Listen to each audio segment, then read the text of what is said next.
Hello বন্ধুরা, স্বাগত জানাচ্ছি আজকের আলোচনায়। ডিসেম্বর মাসে কানাডাতে অনেকগুলো নতুন ল কার্যকরী হবে, সেগুলো নিয়েই কথা বলবো। ভূমিকায় আজকে বেশি কথা বলবো না, জাস্ট এখানে যে লগুলো কার্যকরী হবে সেগুলো অনেকগুলোই আপনাদের জন্য সুবিধাজনক। কিছু কিছু ল মেনটেন করার ক্ষেত্রে অনেক অসুবিধার মধ্যে পড়তে পারেন। তো মোট কথা হলো যে এগুলো মেনে চলতে হবে এবং সুযোগ সুবিধাগুলো আপনাদের অনেক ক্ষেত্রে অনেকের বেড়ে যাবে। তো আমরা আলোচনাতেই বিষয়গুলো জানবো আজকে, ভূমিকাতে কোনো হিন্টস দিচ্ছি না। New Canada laws and changes coming in December 2025. December 2025 arrives with a series of major laws, policy changes, and federal updates that residents of Canada from coast to coast must know.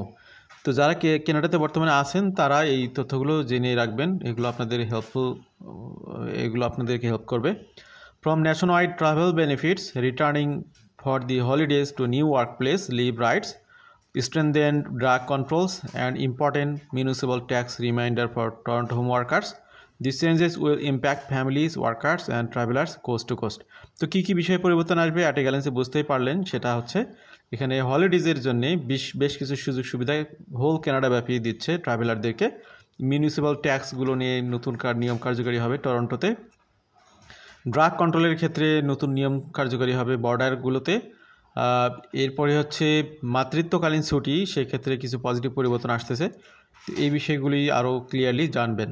Canada strong pass renewed nation wide until 2026। তো 2026 সাল পর্যন্ত একটা strong Canada pass initiative নিয়েছে বা কার্যকরী হতে যাচ্ছে। One of the biggest national changes this month is the renewal of the National Strong Pass, a federal initiative designed to help Canadians travel affordability across the country. তো এখানে কী সুবিধা পাবেন আপনারা? এখানে যেটা পাচ্ছেন, free entry to parks, Canada national parks and historic sites, এগুলোতে free এন্ট্রির সুযোগ সুবিধা পাবেন। Discounts on campground fees and overnight stays, তারপরে free and reduced admission at participating museums and art galleries, এরপর free and discounted via rail travel with Canada. তো এগুলো হচ্ছে ট্রাভেলারদের হোল কানাডা ব্যাপী ঘোরার জন্য facilities. There is no physical pass or registration. Canadians simply need to visit any participating site or travel partner to receive free admission or discounted fares. তো এগুলো একদম ফিজিক্যালি উপস্থিত হয়ে এগুলো করতে হবে তা না, অনলাইনে আপনারা করতে পারবেন। The federal government says the renewal is meant to support domestic tourism, ease holiday travel cost, and encourage families to explore Canada's attractions. তো কানাডাতেই যারা বসবাস করতেছেন দীর্ঘ সময় ধরে, খরচের কথা চিন্তা করে যারা ঘুরতে বের হতে চান না, তাদের জন্য এই সুযোগগুলো কাজে দিবে। আপনাদের অনেক কিছু ফ্রি করে দেওয়া হচ্ছে, অনেক জায়গাতেই ডিসকাউন্ট দেওয়া হচ্ছে। এবার আমরা আসি নতুন আরেকটি নিয়মে। New regulated work place leave rights begin December 12। তো 12ই ডিসেম্বর থেকে কার্যকরী হতে যাচ্ছে regulated work place leave rights. তো এখানে লিভ রাইটস বলতে এখানে অ্যাকচুয়ালি মাতৃত্বকালীন ছুটি বা আর অন্যান্য যে সমস্ত জরুরি সময়ে আপনাদের ছুটির প্রয়োজন হয়, সেগুলোতে গভর্নমেন্টের একটি হস্তক্ষেপ বা একটি সুযোগ সুবিধা দেওয়ার চেষ্টা। New federal labour protections will take effect on December 12, 2025 through amendments to the Canada Labor Code. These changes strengthen employee rights following pregnancy loss and modernize long-term leave rules for federally regulated workers. তো এটা হচ্ছে যারা ফেডারেলি regulated worker তাদের জন্য এটি বেশি প্রযোজ্য হবে, প্রাইভেট ওয়ার্কারদের জন্য এটা প্রযোজ্য না হতে পারে।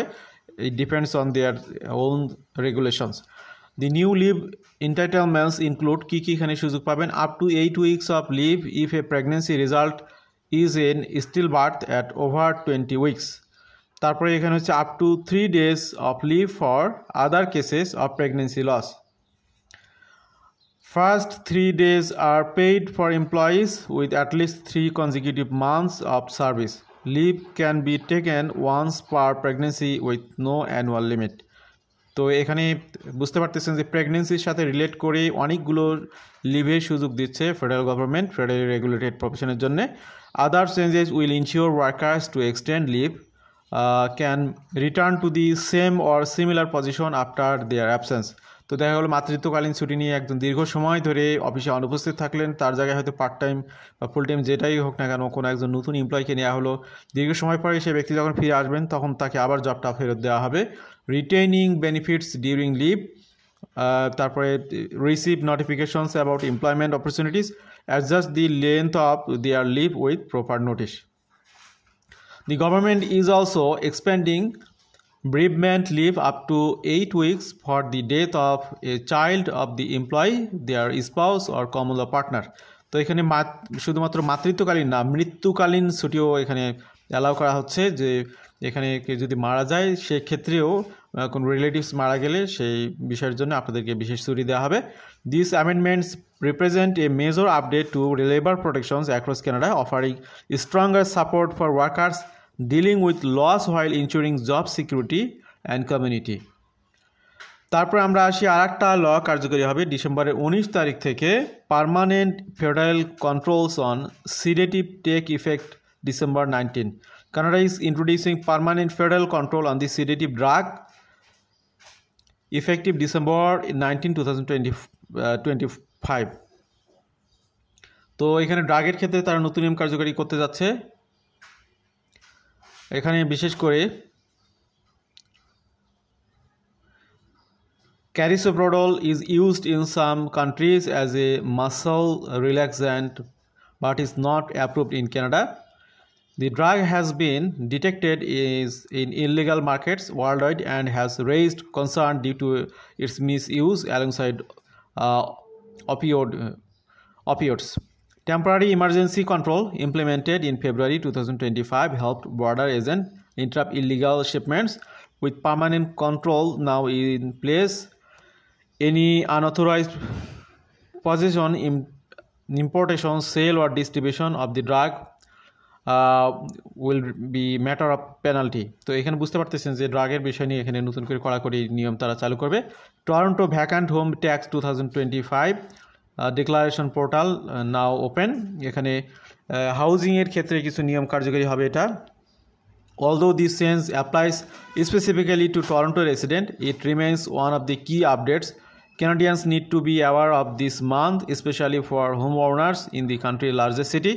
টরন্টো আপনারা জানেন কানাডার মধ্যে সর্বাধিক লার্জেস্ট সিটি, বিশেষ করে বসবাসের দিক থেকে এখানে প্রচুর পরিমাণে ব্যক্তিরা বসবাস করে, এখানে ডেন্সিটি বেশি। তো এটার জন্য একটা আলাদা ল কার্যকরী হচ্ছে ডিসেম্বর মাসে। The city of Toronto has open its declaration portal for the 2025 vacant home tax.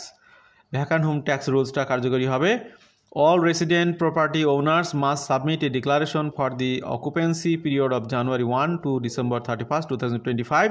The deadline is April 30, 2026. তো এখানে 1 জানুয়ারি থেকে 31 ডিসেম্বর পর্যন্ত যারা প্রপার্টি ওনার তাদের প্রপার্টি কী অবস্থায় ছিল সেটা একটা ডিক্লারেশন তারা এখানে প্রেজেন্ট করবেন। সেটার উপর বেস করে তাদের ট্যাক্স ক্যালকুলেশন করা হবে। The tax applies to residential properties left vacant for more than 6 months in the year unless covered by exemptions such as principal residency status or occupancy by an eligible resident. Owners who fail to submit the declaration risk having their home automatically assessed as vacant, triggering the tax. Toronto continues to enforce the VST as a part of its efforts to increase housing supply and limit speculative property vacancies. তো এই হচ্ছে আমাদের আজকের আলোচনা। মূলত যে লগুলো কার্যকরী হবে সেগুলোই আপনাদের সামনে তুলে ধরা হলো। বিশেষ করে এখানে যারা কানাডাতে এখন বর্তমানে অবস্থান করতেছেন, কানাডা থেকে যারা শুনতেছেন তাদের জন্য এই তথ্যগুলো বেশি কার্যকরী হবে। যারা কানাডাতে আসবেন তারাও তথ্যগুলো জেনে উপকৃত হবেন যে বর্তমান সিচুয়েশনে কী অবস্থা সেখানে। আশা করছি এগুলো আপনাদেরকে কোনো না কোনোভাবে বেনিফিটেড করবে। আমাদের সাথে থাকার জন্য আবার ধন্যবাদ, কৃতজ্ঞতা। আল্লাহ হাফেজ, সালামু আলাইকুম।